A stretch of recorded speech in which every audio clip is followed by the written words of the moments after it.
Welcome to my channel. आज जो मैं वीडियो बनाने जा रही हूँ, इससे पहले कि मैं आप सबका शुक्रिया अदा करूँ और आप सबको मेरे चैनल में शामिल होने के लिए अपनी दिल की गहराइयों से आपको मैं शुक्रिया अदा करूँ आपके टाइम के लिए। लेकिन आज जो मैं वीडियो बनाने जा रही हूँ वो बहुत ही एक दुखी माँ समझे, एक माँ किसी दूसरी माँ का दुख समझते हुए ये वीडियो बनाने जा रही है। तो पिछले काफ़ी दिनों से दुआ बच्ची है जिसके लिए सब उसको ढूंढने की कोशिश कर रहे हैं। तो उसकी मॉम का मैं रात को इंटरव्यू देख रही थी। दिल तो कर रहा था उसी वक्त वीडियो बनाने के लिए, लेकिन मैंने सोचा कि मैं सुबह इसके लिए वीडियो बनाऊंगी। तो उसकी वजह मैं आगे चल के आपको बताती हूँ कि क्यों मैंने उसी वक्त वीडियो नहीं बनाई।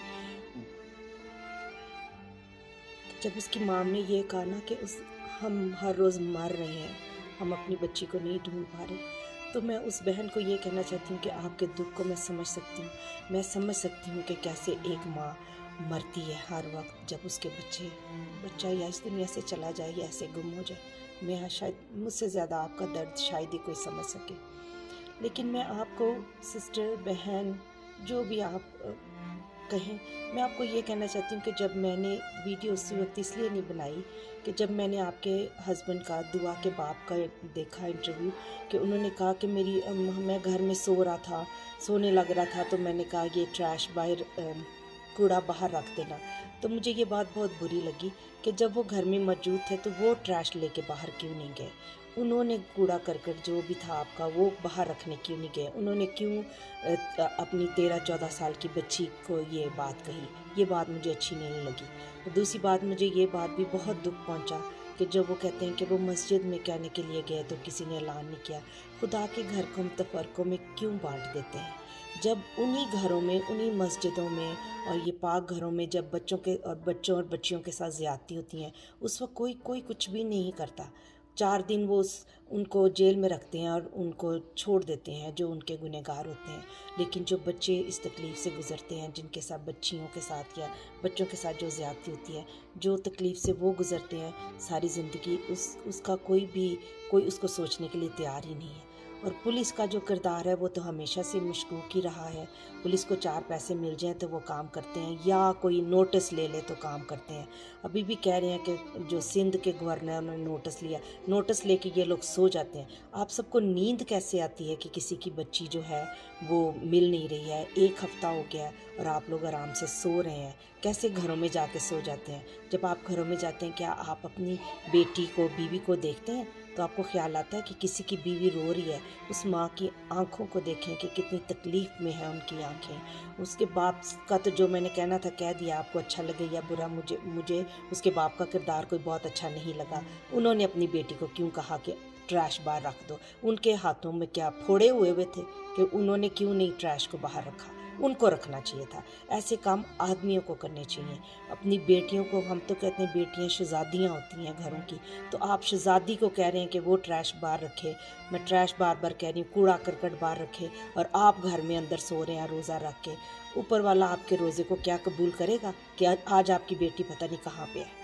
उस माँ को देखिए, उस अपनी बीवी को देखिए, उसका क्या हाल है। इस माँ के दर्द को कोई समझेगा और उसकी कोई मदद करेगा या नहीं करेगा?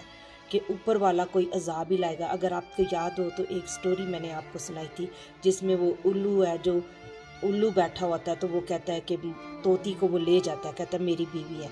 तो काजी भी कह देता हाँ इसी की बीवी है। तो बाद में उल्लू कहता है कि हम उन इलाकों में, उन शहरों में, उन मुल्कों में उल्लुओं की वजह से सुनसान या वीराने नहीं होते, रोने नहीं होते, वहाँ होते हैं जहाँ पे इंसाफ नहीं होता। तो प्लीज़ इंसाफ कीजिए, इस रोती हुई माँ की मदद कीजिए, इस माँ के साथ खड़े हो जाएं। सर, हमने नूर मुकद्दम के लिए सब ने आवाज़ उठाई थी तो कुछ हुआ ना उसका, तो आइए सारे मिलके दुआ के लिए हाथ उठाएं, दुआ के लिए दुआ करें। मैंने रात को सोने से पहले सुबह उठते जितनी दफ़ा रात को आँख खुली, उस माँ की दर्द मुझे सोने नहीं दे रही थी, तो मैं बच्ची के लिए दुआ कर रही थी कि जहाँ भी है वो सलामती से अपने घर वापस आ जाए। अब सारे उसकी करैक्टर असैसिनेशन शुरू कर देंगे जी, वो मर्जी से गई, वो नशा करती थी, उसके लैपटॉप से ये मिल गया। लैपटॉप से हज़ारों चीज़ें मिल जाए, आपको फ़र्क नहीं पड़ना चाहिए। वो नशा करती थी, इससे आपको फ़र्क नहीं पड़ना चाहिए। उसकी किसी के साथ दोस्ती थी, इससे आपको कोई फ़र्क नहीं पड़ा। आपको फ़र्क ये पड़ना चाहिए कि दुआ मिलनी चाहिए, वो कहाँ है, वो अपने माँ बाप के पास होनी चाहिए।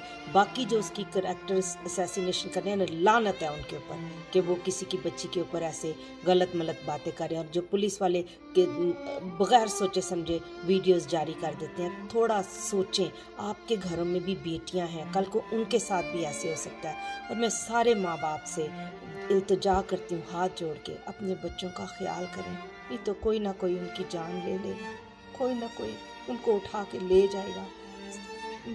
इस माँ की तरह, मैं माँ की तरह कितनी माँ को आप रुलाएंगे?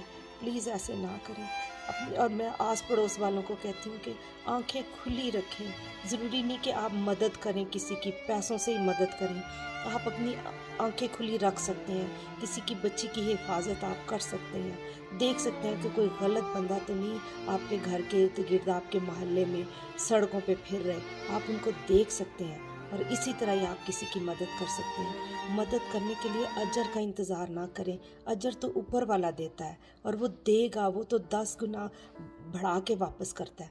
तो दूसरों की बच्चियों की इज़्ज़तों की हिफाजत कीजिए। और पुलिस वालों से मेरी इल्तिजा है कि प्लीज़ अपने ज़मीर को जगाएं, क्योंकि रोती हुई माँ पे रहम करें और रातों को सोए ना जाके जब तक वो बच्ची ना मिल जाए।